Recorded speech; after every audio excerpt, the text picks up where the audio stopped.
പുതിയൊരു വീഡിയോയിലേക്ക് സ്വാഗതം.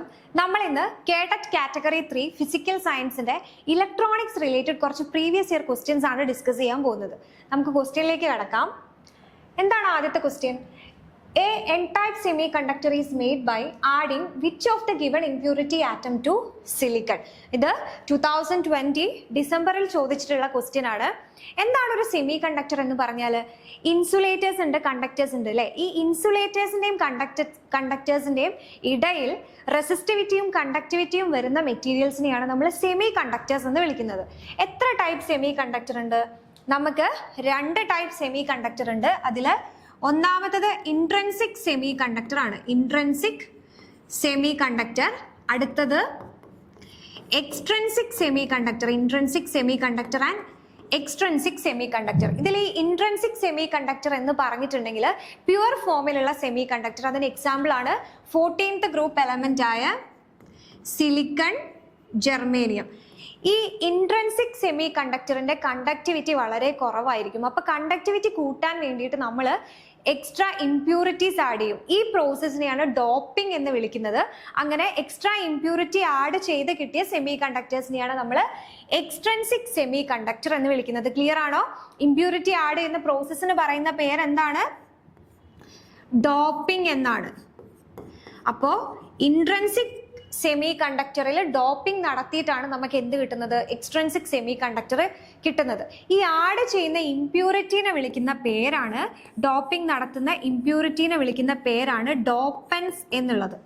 അപ്പോൾ ഏത് ഇംപ്യൂരിറ്റിയാണ് ആഡ് ചെയ്തത് അല്ലെങ്കിൽ ഡോപ്പൻസിന്റെ ബേസ് ചെയ്തിട്ട് 2 ടൈപ്പ് എക്സ്ട്രിൻസിക് സെമി കണ്ടക്ടർ ഉണ്ട്. അതിൽ ആദ്യത്തേതാണ് എൻ ടൈപ്പ് സെമി കണ്ടക്ടറും രണ്ടാമത്തത് പി ടൈപ്പ് സെമി കണ്ടക്ടറും. ഇനി എന്താണ് N type semi conductor?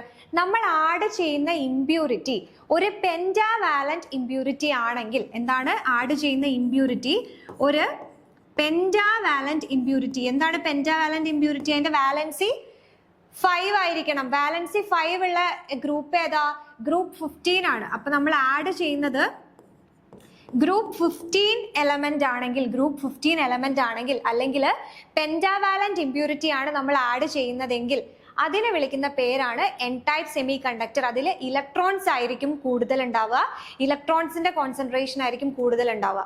Okay, ഈ ഒരു ഇംപ്യൂരിറ്റീനെ നമ്മൾ ഡോണർ ഇംപ്യൂരിറ്റി എന്നാണ് വിളിക്കുക. എന്താണ് വിളിക്കുക? Donor impurity. ഇനി നമ്മൾ ആഡ് ചെയ്യുന്നത് ഈ സിലിക്കൺ, ജെർമേനിയം എന്ന് പറയുന്ന ഇൻട്രിൻസിക് സെമി കണ്ടക്ടറിലേക്കാണ് നമ്മൾ ആഡ് ചെയ്യുക. ഇനി നമ്മൾ ആഡ് ചെയ്യുന്നത് ഒരു ട്രൈവാലന്റ് ഇംപ്യൂരിറ്റി ആണെങ്കിൽ, എന്താണ് ട്രൈവാലന്റ് ഇംപ്യൂരിറ്റി? ഗ്രൂപ്പ് 14ലേക്കല്ലേ നമ്മൾ ആഡ് ചെയ്യുന്നത്. സിലിക്കണും ജെർമേനിയും ഒക്കെ ടെട്രാവാലന്റ് ആണ് കേട്ടോ. നമ്മൾ ആഡ് ചെയ്യുന്നത് ഒരു ട്രൈവാലന്റ് ഇംപ്യൂരിറ്റി ആണെങ്കിൽ, വാലൻസി 3 ഉള്ള ഇംപ്യൂരിറ്റി ആണെങ്കിൽ, അത് ഏതാണ് വാലൻസി 3 ഉള്ളത്? ഗ്രൂപ്പ് 13 എലമെന്റ് ആണ് അല്ലെ? ഗ്രൂപ്പ് 13 എലമെന്റ് ആണ്. അപ്പൊ ഗ്രൂപ്പ് 13 എലമെന്റ് അതല്ലെങ്കിൽ ഒരു ട്രൈവാലന്റ് ഇംപ്യൂരിറ്റി ആണ് ആഡ് ചെയ്യുന്നതെങ്കിൽ നമുക്ക് കിട്ടുന്നത് ഒരു പി ടൈപ്പ് സെമി കണ്ടക്ടർ ആണ്. ഏതാണ് ഗ്രൂപ്പ് 13 എലമെന്റ്? ഗാലിയം, ഇന്ദിയം, ബൊറോൺ ഒക്കെ ഗ്രൂപ്പ് 13 ആണ്. ഗ്രൂപ്പ് 15 ഏതാ? ആന്റിമണി, ആർസനിക് ഒക്കെ ഗ്രൂപ്പ് 15 എലമെന്റ് ആണ്. അപ്പൊ ഈ ട്രൈവാലന്റ് ഇംപ്യൂരിറ്റി ആഡ് ചെയ്താൽ നമുക്ക് പി ടൈപ്പ് സെമി കണ്ടക്ടർ കിട്ടും. ഈ ഇംപ്യൂരിറ്റിനെ നമ്മൾ അക്സെപ്റ്റർ ഇംപ്യൂരിറ്റി എന്നുകൂടി പറയും. എന്താണ് പറയാ? Acceptor impurity.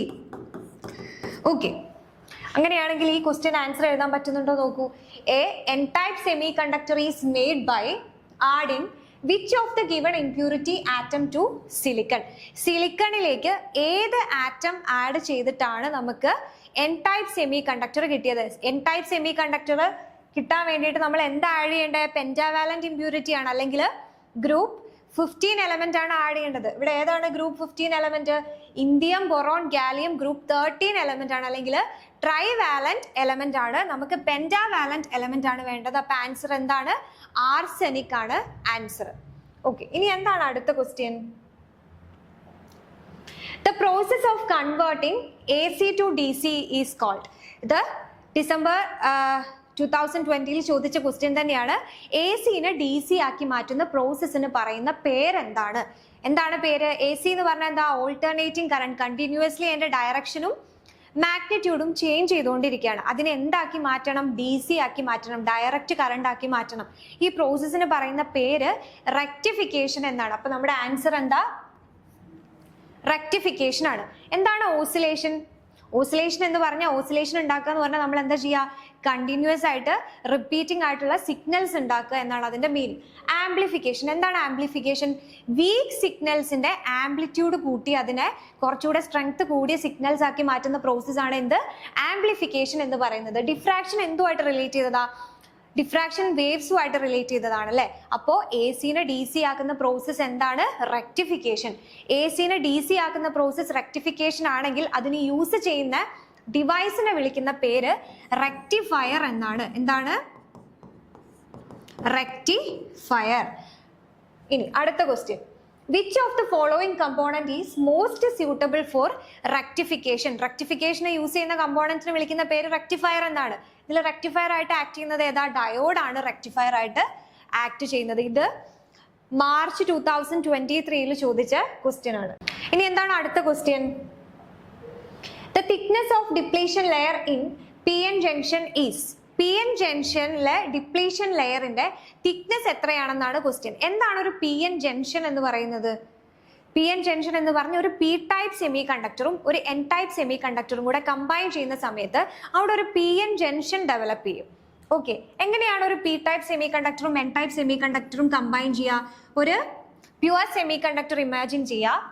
അതിന് ഞാൻ രണ്ടായിട്ട് ഡിവൈഡ് ചെയ്തിട്ട് ഒരു സൈഡില് നമ്മൾ ഒരു ട്രൈവാലന്റ് ഇമ്പ്യൂരിറ്റി വെച്ച് ഡോപ്പ് ചെയ്തു. ട്രൈവാലന്റ് ഇമ്പ്യൂരിറ്റി വെച്ച് ഡോപ്പ് ചെയ്താൽ നമുക്കൊരു P ടൈപ്പ് സെമി കണ്ടക്ടർ കിട്ടും. അതിന്റെ മറ്റേ സൈഡ് ഞാനൊരു പെന്റാവാലന്റ് ഇമ്പ്യൂരിറ്റി വെച്ചും ഡോപ്പ് ചെയ്തു. പെന്റാവാലന്റ് ഇമ്പ്യൂരിറ്റി വെച്ച് ഡോപ്പ് ചെയ്താൽ എനിക്ക് എന്ത് കിട്ടും? ഒരു N ടൈപ്പ് സെമി കണ്ടക്ടറും കിട്ടും.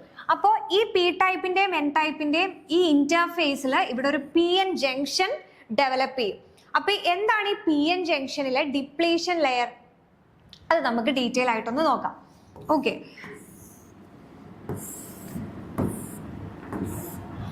എങ്ങനെയാണ് പിയിൽ നമ്മൾ ഒരു ട്രൈവാലന്റ് ഇമ്പ്യൂരിറ്റി ആണ് ആഡ് ചെയ്യുന്നത്? നമുക്ക് സിലിക്കൺ എക്സാമ്പിൾ എടുക്കാം. സിലിക്കണിലേക്ക് നമ്മൾ ഒരു ട്രൈവാലന്റ് ഇമ്പ്യൂരിറ്റി ആണ് ആഡ് ചെയ്യുന്നത്. സിലിക്കണിന്റെ വാലൻസി 5 ആണ്.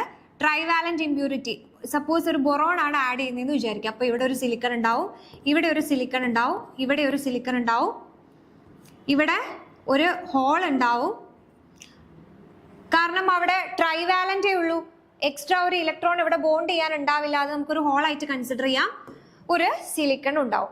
ഇനി ഇതാണ് ഒരു പി ടൈപ്പ് സെമി കണ്ടക്ടറിൽ ഉണ്ടാവുക. ഇനി N ടൈപ്പിൽ എന്താ? N ടൈപ്പിൽ നമ്മൾ ആഡ് ചെയ്യുന്നത് ഒരു പെന്റാവാലന്റ് എലമെന്റ് ആണ് ആഡ് ചെയ്യുക. പെന്റാവാലന്റ് എന്ന് വെച്ചാൽ അതിന്റെ വാലൻസി എത്രയായിരിക്കും? 5 ആയിരിക്കും. സിലിക്കൺ തന്നെയാണ്. നമുക്ക് ആർസനിക് എടുക്കാം. ആർസനിക്കിലേക്ക് സിലിക്കൺ, അത് സിലിക്കൺ ആഡ് ചെയ്യുന്ന സമയത്ത് 4 ഇലക്ട്രോണും സിലിക്കണുമായിട്ട് അതിന്റെ വാലൻസി കംപ്ലീറ്റ് ചെയ്തു. എക്സ്ട്രാ ഒരു ഇലക്ട്രോൺ ഉണ്ടാവും, അത് ഫ്രീ ഇലക്ട്രോൺ ആയിട്ട് നിൽക്കും. ക്ലിയർ ആണല്ലോ? അപ്പൊ ഇവിടെ ഒരു ഫ്രീ ആയിട്ട് നിൽക്കുന്ന ഒരു ഹോളും ഉണ്ട്, ഇവിടെ ഫ്രീ ആയിട്ട് നിൽക്കുന്ന ഒരു ഇലക്ട്രോണും ഉണ്ട്. ഇവിടെ ഇലക്ട്രോണിന്റെ കോൺസെൻട്രേഷൻ കൂടുതലാണ്, ഇവിടെ ഹോളിന്റെ കോൺസെൻട്രേഷൻ. ഇത് ഒരു ആറ്റത്തിന്റെ കേസാ, അങ്ങനെ ഒരുപാട് ആറ്റംസ് ഉണ്ടാവും ഇതില്. അപ്പൊ ഇവിടെ ഫ്രീ ആയിട്ട് കുറെ ഇലക്ട്രോൺസ് ഉണ്ട്, ഇവിടെ ഫ്രീ ആയിട്ട് കുറെ ഹോൾസും ഉണ്ട്. അപ്പൊ ഇവിടെ ഇലക്ട്രോൺസിന്റെ കോൺസെൻട്രേഷൻ കൂടുതലാണ്, ഇവിടെ ഹോൾസിന്റെ കോൺസെൻട്രേഷനും കൂടുതലാണ്. കോൺസെൻട്രേഷൻ കൂടുമ്പോൾ സ്വാഭാവികമായിട്ടും എന്ത് സംഭവിക്കും? കോൺസെൻട്രേഷൻ കൂടിയ സ്ഥലത്ത് നിന്ന് കുറഞ്ഞ സ്ഥലത്തേക്ക് ഡിഫ്യൂഷൻ സംഭവിക്കും. അപ്പൊ ഇലക്ട്രോണ് ഇവിടെ നിന്ന് ഇങ്ങോട്ട് ഡിഫ്യൂസ് ചെയ്യും, അതുപോലെ ഹോൾസ് ഇവിടെ നിന്ന് ഇങ്ങോട്ടും ഡിഫ്യൂസ് ചെയ്യും. ഇലക്ട്രോൺസ് എന്നിൽ നിന്ന് പിയിലേക്കും ഹോൾസ് പിയിൽ നിന്ന് എന്നിലേക്കും എന്ത് ചെയ്യും? ഡിഫ്യൂസ് ചെയ്യും. ഇവിടെ നിന്ന് ഈ ഇലക്ട്രോൺ ഇങ്ങോട്ട് ഡിഫ്യൂസ് ചെയ്താൽ എന്താ സംഭവിക്കുക? ഈ ആർസനിക്കിന് എന്ത് ചാർജ് കിട്ടും? ഒരു പോസിറ്റീവ് ചാർജ് കിട്ടും. ആർസനിക്കിന് അവിടെ നിന്ന് മൂവ് ചെയ്യാൻ പറ്റില്ല, അത് ഇമ്മൊബൈൽ ആണ്. പക്ഷെ അവിടെ ഫ്രീ ആയിട്ടുള്ള ഇലക്ട്രോൺ എന്ത് ചെയ്യാൻ പറ്റും? ഇങ്ങോട്ട് പോകാൻ പറ്റും. അപ്പൊ അവിടെ എന്ത് ചാർജ് വരും? ഒരു പോസിറ്റീവ് ചാർജ് വരും. അതെന്നിട്ട് എന്തിനു ഒക്യുപ്പൈ ചെയ്യും? ഈ ഹോളിന് ഒക്യുപ്പൈ ചെയ്യും. അപ്പൊ ഈ ബൊറോണിന് എന്ത് കിട്ടും? ഒരു നെഗറ്റീവ് ചാർജ് കിട്ടും. ബൊറോണിനും അവിടെ എന്ത് ചെയ്യാൻ പറ്റില്ല? മൂവ് ചെയ്യാൻ പറ്റില്ല. അല്ലെങ്കിൽ നമുക്ക് ഇവിടെ നെഗറ്റീവ് ചാർജ് വരുന്നതിന് ഇവിടെ ഒരു ഹോൾ ഇങ്ങോട്ട് മൈഗ്രേറ്റ് ചെയ്യുന്നതായിട്ടും എന്ത് ചെയ്യാം? സങ്കല്പിക്കാം. അപ്പൊ ഇവിടെ ഒരു ഇലക്ട്രോൺ പോയപ്പോൾ ഒരു നെഗറ്റീവ് ചാർജ് കിട്ടി. അങ്ങനെ ഒരുപാട് ഇലക്ട്രോണിന് പോവാലോ. ഇവിടെ ഒരു ഹോള് പോയപ്പോൾ ഒരു പോസിറ്റീവ് ചാർജും കിട്ടി. അങ്ങനെ എങ്ങനെ വരും അത്? ഇത് നമ്മുടെ N-ഉം ഇത് P-യും ആണെങ്കിൽ ഇവിടെ മൊത്തം പോസിറ്റീവ് ചാർജും, ഈ ജംഗ്ഷന്റെ ഈ ഒരു സൈഡ് മൊത്തം പോസിറ്റീവ് ചാർജുമാവും, ഇവിടെ മൊത്തം നെഗറ്റീവ് ചാർജുമാവും. ഓക്കെ, അപ്പൊ എങ്ങനെയാണ് ഈ പോസിറ്റീവും നെഗറ്റീവ് ചാർജും ഉണ്ടായത്? അവിടുത്തെ ഫ്രീ ചാർജ് കാരിയേഴ്സിനെ ഡിപ്ലേറ്റ് ചെയ്തിട്ടാണ് അല്ലെങ്കിൽ കൺസ്യൂം ചെയ്തിട്ടാണ് ഇവിടെ ഈ ഒരു ചാർജ് റീജിയൺ, ഈ ചാർജ് സ്പേസ് ഉണ്ടായത്. ഇതിനെയാണ് ഡിപ്ലേഷൻ റീജിയൺ എന്ന് വിളിക്കുന്നത്. ചാർജിനെ ഡിപ്ലേറ്റ് ചെയ്തിട്ടാണ് അല്ലെങ്കിൽ കൺസ്യൂം ചെയ്തിട്ടാണ്, അവിടെ ഉണ്ടായിരുന്ന ഫ്രീ ചാർജിനെ ഡിപ്ലേറ്റ് ചെയ്തിട്ട് അല്ലെങ്കിൽ കൺസ്യൂം ചെയ്തിട്ടാണ് അവിടെ ആ ഡിപ്ലേഷൻ ലെയർ അല്ലെങ്കിൽ ആ ചാർജ് റീജിയൺ ഉണ്ടായിരിക്കുന്നത്. അതുകൊണ്ട് തന്നെ അതിനെ ഡിപ്ലേഷൻ റീജിയൺ എന്നാണ് പറയുന്നത്. ഈ ഡിപ്ലേഷൻ റീജിയന്റെ തിക്നെസ് എത്രയാണെന്നാണ് ക്വസ്റ്റ്യൻ. ഡിപ്ലേഷൻ റീജിയന്റെ thickness it will be nearly 10⁻⁻6 metre ആയിരിക്കും. ഇനി അടുത്ത question, which of the following is the symbol of a PNP transistor? ഇത് മാർച്ച് 2023 ചോദിച്ച ക്വസ്റ്റ്യൻ ആണ്. PNP ട്രാൻസിസ്റ്ററിന്റെ സിംബൽ എന്താണ്? എന്താണ് ഒരു ട്രാൻസിസ്റ്റർ എന്ന് പറഞ്ഞാൽ? എന്താണ് ട്രാൻസിസ്റ്റർ എന്ന് പറഞ്ഞ ഒരു സെമി കണ്ടക്ടർ ഡിവൈസ് ആണ് അല്ലെ. ട്രാൻസിസ്റ്ററിന് 3 ഡോപ്ഡ് റീജിയൺ ഉണ്ടാവും. എന്താണ്?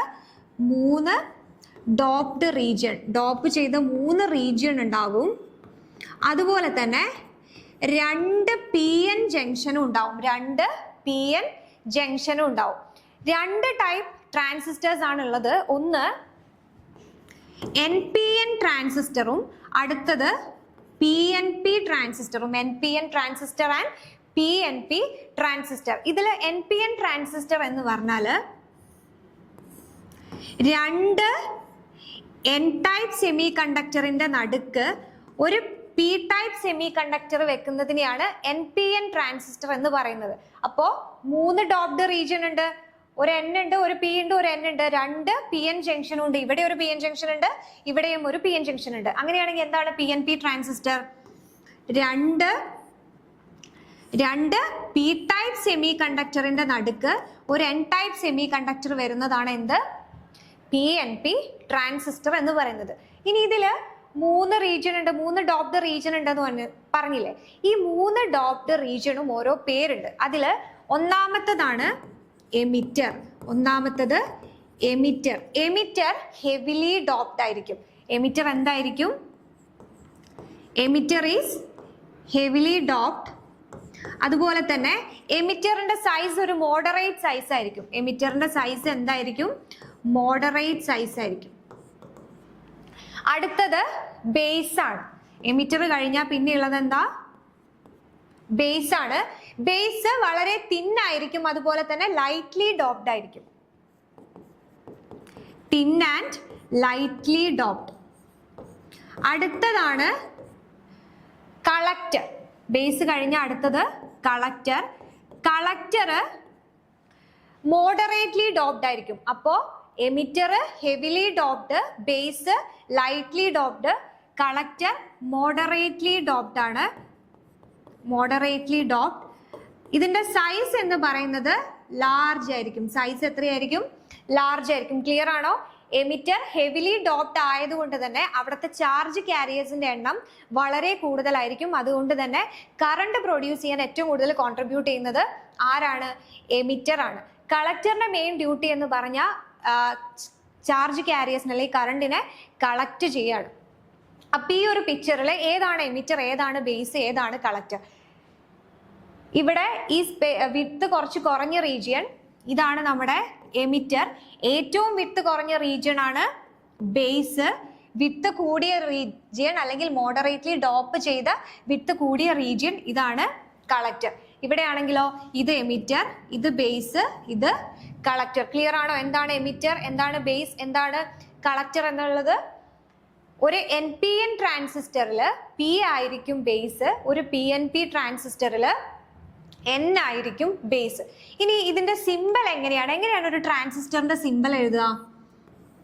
സിമ്പൽ എഴുതണമെങ്കിൽ 3 കാര്യം വേണമല്ലേ. ഒരു ട്രാൻസിസ്റ്ററിൽ എമിറ്റർ ഉണ്ട്, കളക്ടർ ഉണ്ട്, ബേസ് ഉണ്ട്. അപ്പൊ 3 ടെർമിനൽസ് വേണം.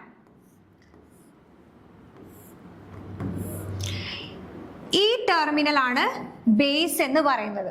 ഒരു എമിറ്ററും വേണം, ഒരു കളക്ടറും വേണം. ഇതിൽ ഏതാണ് എമിറ്റർ, ഏതാണ് കളക്ടർ? അത് ഐഡന്റിഫൈ ചെയ്യാൻ വേണ്ടിയിട്ട് എമിറ്ററിൽ ഒരു ആരോ മാർക്ക് ഉണ്ടാവും. എമിറ്ററിൽ ഒരു ആരോ മാർക്ക് ഉണ്ടാവും. ഈ ആരോ മാർക്ക് ഉള്ളത് എമിറ്റർ ആയിരിക്കും, ആരോ മാർക്ക് ഇല്ലാത്തത് കളക്ടർ ആയിരിക്കും. ഓക്കെ, ഇനി എങ്ങനെയാണ് നമ്മൾ ഒരു PNP ട്രാൻസിസ്റ്ററിനെയും ഒരു NPN ട്രാൻസിസ്റ്ററിനെയും ഡിസ്റ്റിങ്വിഷ് ചെയ്യുന്നത്? NPN ട്രാൻസിസ്റ്ററിലാണെങ്കിൽ ഈ ആരോ മാർക്ക് പുറത്തേക്കായിരിക്കും. NPN ട്രാൻസിസ്റ്ററിൽ ഈ ആരോ മാർക്ക് എങ്ങോട്ടായിരിക്കും? പുറത്തേക്കായിരിക്കും. നേരെ മറിച്ച് ഒരു PNP ട്രാൻസിസ്റ്റർ ആണെങ്കിൽ ഈ ആരോ മാർക്ക് അകത്തേക്കായിരിക്കും. ക്ലിയർ ആണല്ലോ? NPN ട്രാൻസിസ്റ്ററിൽ ആരോ മാർക്ക് പുറത്തേക്കും PNP ട്രാൻസിസ്റ്ററിൽ ആരോ മാർക്ക് അകത്തേക്കുമാണ്. ഏത് ടെർമിനലിലാണ് ആരോ മാർക്ക് ഇടേണ്ടത്? എമിറ്റർ ടെർമിനലിലാണ് ആരോ മാർക്ക് ഇടേണ്ടത്. അപ്പൊ ഏതാണ് ഇതിന്റെ answer? Which of the following is the symbol of a PNP transistor? ഇതിൽ ഏതാണ് സിംബൽ? ഇതാണോ സിംബൽ? ഇതാണോ സിംബൽ? PNP ട്രാൻസിസ്റ്റർ ആണ്. PNP ആവുമ്പോൾ ആരോ മാർക്ക് എങ്ങോട്ടായിരിക്കും? ഉള്ളിലോട്ടായിരിക്കും. അപ്പൊ ആൻസർ ഓപ്ഷൻ സി ആണ്. ഇനി അടുത്ത ക്വസ്റ്റ്യൻ. ഇൻ എ ട്രാൻസിസ്റ്റർ, ഒരു ട്രാൻസിസ്റ്ററില് ഇതിൽ ഏത് സ്റ്റേറ്റ്മെന്റ് ആണ് ശരി എന്നാണ് ക്വസ്റ്റ്യൻ. എന്താണ് ഈ IC, IE, IB എന്ന് പറഞ്ഞാല്? IC, IE, IB ഇത് മൂന്നിന്റെയും മീനിങ് എന്താ? IC എന്ന് പറഞ്ഞ കളക്ടർ കറണ്ട് ആണ്. IE എന്ന് പറഞ്ഞ എമിറ്റർ കറണ്ട് ആണ്. IB എന്ന് പറഞ്ഞ ബേസ് കറണ്ട് ആണ്. എമിറ്ററിൽ നിന്ന് പ്രൊഡ്യൂസ് ചെയ്യുന്ന അല്ലെങ്കിൽ എമിറ്ററിലേക്ക് പോകുന്ന കറണ്ട് ആണ് എന്ത്? എമിറ്റർ കറണ്ട് എന്ന് പറയുന്നത്. അതുപോലെ കളക്ടറിൽ നിന്ന് വരുന്ന അല്ലെങ്കിൽ കളക്ടറിലേക്ക് പോകുന്ന കറണ്ട് ആണ് എന്ത്? Collector current. അതുപോലെ തന്നെ ബേസ് കറണ്ട്. ഇത് തമ്മിൽ കണക്ട് ചെയ്യുന്ന ഇക്വേഷൻ ഏതാണെന്നാണ് ചോദ്യം. ഇത് നമ്മൾ കണ്ടുപിടിക്കുന്നത് ട്രാൻസിസ്റ്ററിന് നമ്മൾ സർക്യൂട്ടിൽ കണക്ട് ചെയ്ത് ബാറ്ററിയുമായിട്ട് കണക്ട് ചെയ്ത് കൃത്യമായി ബയാസ് ചെയ്ത് കിർച്ചോഫ് ലോ, വോൾട്ടേജ് ലോ അല്ലെങ്കിൽ കിർച്ചോഫ് ലോ അപ്ലൈ ചെയ്തിട്ടാണ് ഇതിന്റെ വാല്യൂ നമ്മൾ കണ്ടുപിടിക്കുക. ഏതൊരു ട്രാൻസിസ്റ്ററിലും എമിറ്റർ കറണ്ട് എന്ന് പറയുന്നത് കളക്ടർ കറണ്ടിന്റെയും ബേസ് കറണ്ടിന്റെയും സം ആയിരിക്കും. എമിറ്റർ കറണ്ട് എന്ന് പറയുന്നത് കളക്ടർ കറണ്ടിന്റെയും ബേസ് കറണ്ടിന്റെയും സം ആയിരിക്കും. അപ്പൊ ഏതാണ് ഇവിടെ answer? IE is equal to IB plus IC ആണ് ആൻസർ. ഇനി എന്താണ് അടുത്ത question? When a transistor is connected in a circuit, ഒരു ട്രാൻസിസ്റ്റർ ഒരു സർക്യൂട്ടിൽ കണക്ട് ചെയ്യുമ്പോൾ ഇതിൽ ഏത് സ്റ്റേറ്റ്മെന്റ് ആണ് ശരി എന്നാണ് ക്വസ്റ്റ്യൻ. നമ്മൾ ഒരു ട്രാൻസിസ്റ്റർ ഒരു ആക്റ്റീവ് സ്റ്റേറ്റിലാണ് അല്ലെങ്കിൽ ഒരു സർക്യൂട്ടിലേക്ക് കണക്ട് ചെയ്യുമ്പോൾ അതൊരു ആക്റ്റീവ് സ്റ്റേറ്റിലാണ് എന്ന് പറയാൻ രണ്ട് കണ്ടീഷൻ ഉണ്ട്. ഒന്നാമത്തെ കണ്ടീഷൻ, അതിന്റെ emitter base junction forward biased ആയിരിക്കണം. അതുപോലെ തന്നെ collector base junction reverse biased ആയിരിക്കണം. എന്താണ് പറഞ്ഞത്? എമിറ്റർ ബേസ് ജംഗ്ഷൻ എന്തായിരിക്കണം? ഫോർവേഡ് ബയാസ്ഡ് ആയിരിക്കണം. Emitter base junction forward biased ആയിരിക്കണം. എന്താണ് ഫോർവേഡ് ബയാസ്ഡ് എന്ന് പറഞ്ഞാൽ അതിന്റെ മീനിങ്? ഫോർവേഡ് ബയാസ്ഡ് എന്ന് പറഞ്ഞാൽ പോസിറ്റീവ് ടെർമിനലുമായിട്ടും നെഗറ്റീവ് ടെർമിനലായിട്ടും കണക്ട് ചെയ്യുന്നതിനെയാണ് നമ്മൾ ഫോർവേഡ് ബയാസ് എന്ന് പറയാം. എന്താണ്? പോസിറ്റീവ് ആയിട്ടാണ് കണക്ട് ചെയ്യുക, അതുപോലെ നെഗറ്റീവ് ആയിട്ടാണ് കണക്ട് ചെയ്യുക. ഇതിനെയാണ് നമ്മൾ ഫോർവേഡ് ബയാസ്ഡ് എന്ന് പറയാം. ഇനി കളക്ടർ ബേസ് ജംഗ്ഷൻ എന്തായിരിക്കണം എന്നാണ് പറഞ്ഞത്? Collector base junction reverse biased ആയിരിക്കണം. കളക്ടർ ബേസ് ജംഗ്ഷൻ റിവേഴ്സ് ബയാസ്ഡും ആയിരിക്കണം. എങ്കിൽ മാത്രമേ നമ്മുടെ ട്രാൻസിസ്റ്റർ ഏത് സ്റ്റേറ്റിൽ നിൽക്കുള്ളൂ? ആക്റ്റീവ് സ്റ്റേറ്റിൽ നിൽക്കുള്ളൂ. റിവേഴ്സ് ബയാസ്ഡ് എന്ന് പറഞ്ഞാൽ എന്തായിരിക്കും? പോസിറ്റീവ് നെഗറ്റീവിനോടും അല്ലെങ്കിൽ നെഗറ്റീവ് പോസിറ്റീവിനോടുമായിരിക്കും കണക്ട് ചെയ്തിട്ടുണ്ടാവുക. Positive is connected to the negative terminal. ഇത് എങ്ങനെയാണൊന്ന് കണക്ട് ചെയ്യാൻ നോക്കിയാലോ? ഇതാണ് നമ്മുടെ ഒരു ട്രാൻസിസ്റ്റർ. ഞാനിവിടെ ഒരു NPN ട്രാൻസിസ്റ്റർ ആണ് എടുത്തിരിക്കുന്നത്. ഏത് ട്രാൻസിസ്റ്റർ ആണ് എടുത്തിരിക്കുന്നത്? NPN ട്രാൻസിസ്റ്റർ ആണ്. ഇത് എങ്ങനെയാണ് ആക്റ്റീവ് സ്റ്റേറ്റിൽ കണക്ട് ചെയ്യുക അല്ലെങ്കിൽ ഒരു സർക്യൂട്ടിൽ ഇത് എങ്ങനെയാണ് കണക്ട് ചെയ്യുക? ഇതാണ് എമിറ്റർ റീജിയൻ, ഇത് ബേസ് റീജിയൻ. ഇത് എമിറ്റർ റീജിയൻ, ഇത് ബേസ് റീജിയൻ, ഇത് collector region. Emitter base junction എങ്ങനെ കണക്ട് ചെയ്യണം എന്നാണ് പറഞ്ഞത്? ഫോർവേഡ് ബയാസ്ഡ് ആണ്. അപ്പൊ ഈ നെഗറ്റീവിലേക്ക് ഏത് ടെർമിനലാണ് കണക്ട് ചെയ്യേണ്ടത്? നെഗറ്റീവിലേക്ക് നെഗറ്റീവ് കണക്ട് ചെയ്താലാണത് ഫോർവേഡ് ബയാസ്ഡ് ആവുക. അപ്പൊ നെഗറ്റീവിലേക്ക് നെഗറ്റീവ് കണക്ട് ചെയ്താൽ അത് ഫോർവേഡ് ബയാസ്ഡ് ആയി. ഇനി അടുത്ത കളക്ടർ ബേസ് ജംഗ്ഷൻ. ഇനി നമുക്ക് വരയ്ക്കേണ്ടത്, ഇത് കളക്ടർ ആണ് അല്ലെ? കളക്ടർ ബേസ് ജംഗ്ഷൻ എങ്ങനെ കണക്ട് ചെയ്യണം എന്നാ പറഞ്ഞത്? റിവേഴ്സ് ബയാസ്ഡ് ആണ്. അപ്പൊ നെഗറ്റീവിലേക്ക്, ഇത് നെഗറ്റീവ് അല്ലേ?